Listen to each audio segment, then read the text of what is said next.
Retro Filmmaven here. Moby Dick. Herman Melville's Moby Dick. Likely the first time I ever heard anything about Moby Dick was Star Trek II, The Wrath of Khan, where Khan, that's played by Ricardo Montalban, quotes from Moby Dick. And the novel's name is actually mentioned within the film. So probably around that time is when would be the first time I actually saw John Huston's adaptation of Moby Dick. The film, released in 1956, was adapted by John Huston and Ray Bradbury, and stars Gregory Peck as Captain Ahab, and also stars Richard Basehart, Leo Glenn, John Huston, and where are you? And Frederick von Ledeber, Queequeg. I remember as a kid, Queequeg was like my favorite character. Moby Dick is about a captain of the novel and the movie is about a sea captain of a whaler, Pequod, who encountered a white whale named Moby Dick, who basically took the captain's leg. And ever since then, the captain has been obsessed with exacting revenge. And he's willing to go any lengths to do so, be it sacrificing cargo, finances, his life, whatever he can do to find that whale and get his revenge. I'm not even going to attempt to quote the line of that both Captain Ahab and Khan Noonien Sin quote about pursuit. And basically the film, one of the things that surprised me most is I haven't seen this movie in probably 20 years, maybe 30 years. One of the things that surprised me on revisiting it is that the film was presented in the standard format back then. The industry standard of, I guess it was maybe 133, 166, somewhere in that area.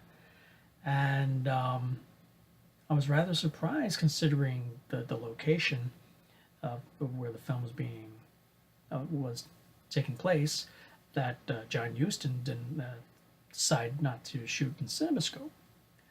I feel like CinemaScope would have served this sea adventure even better, just to expand the horizons and really give it an epic scale.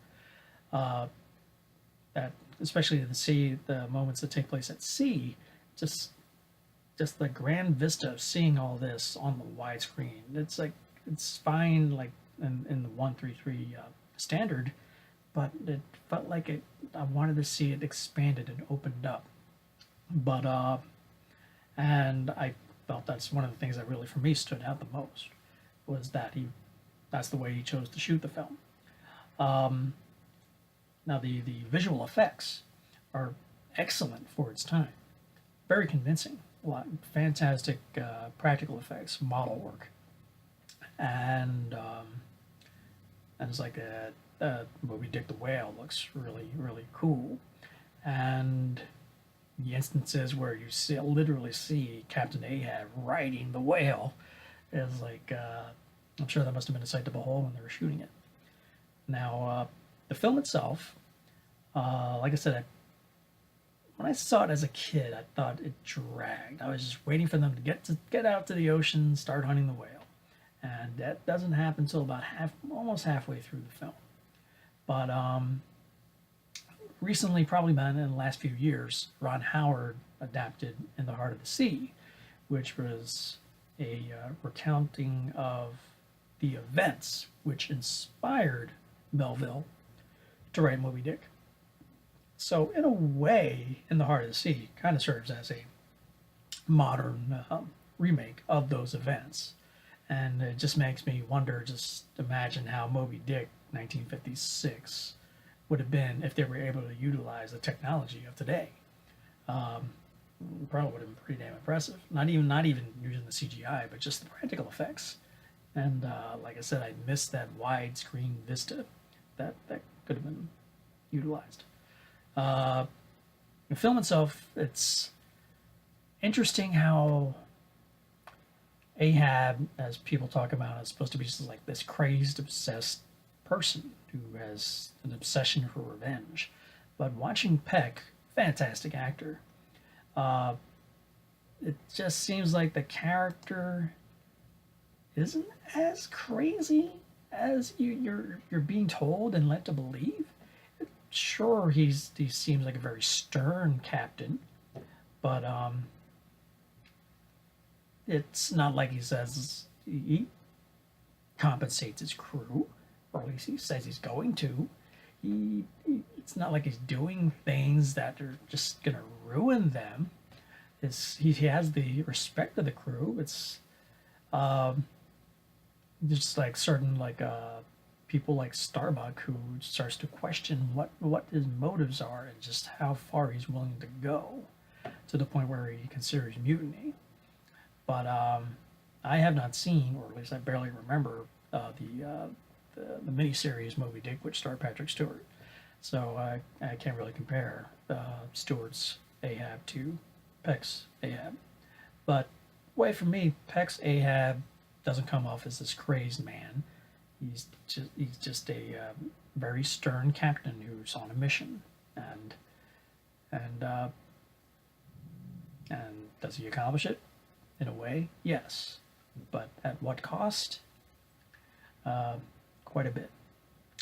So, John Huston's adaptation of Moby Dick, I would give 3.5 stars out of 5. Like I said, I would have liked to have seen it in a CinemaScope type setting, and but for what they did, it turned out quite well. I have not read the novel.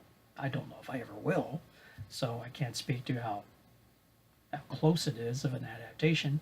But I imagine they got all the important beats down. So 3.5 stars to Moby Dick.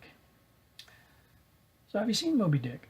Whether it be the original version or the miniseries, who do you prefer, Peck or Stewart? Please comment below and let me know. If you haven't already subscribed to my channel, please do. And so you can be notified and stay on top of my new retro film reviews, my retro trailer reactions, and any other fun things I have to put up on my channel. And be sure to hit that bell button so you can be notified when I do so. And until next time, my friends, we'll see you at the movies.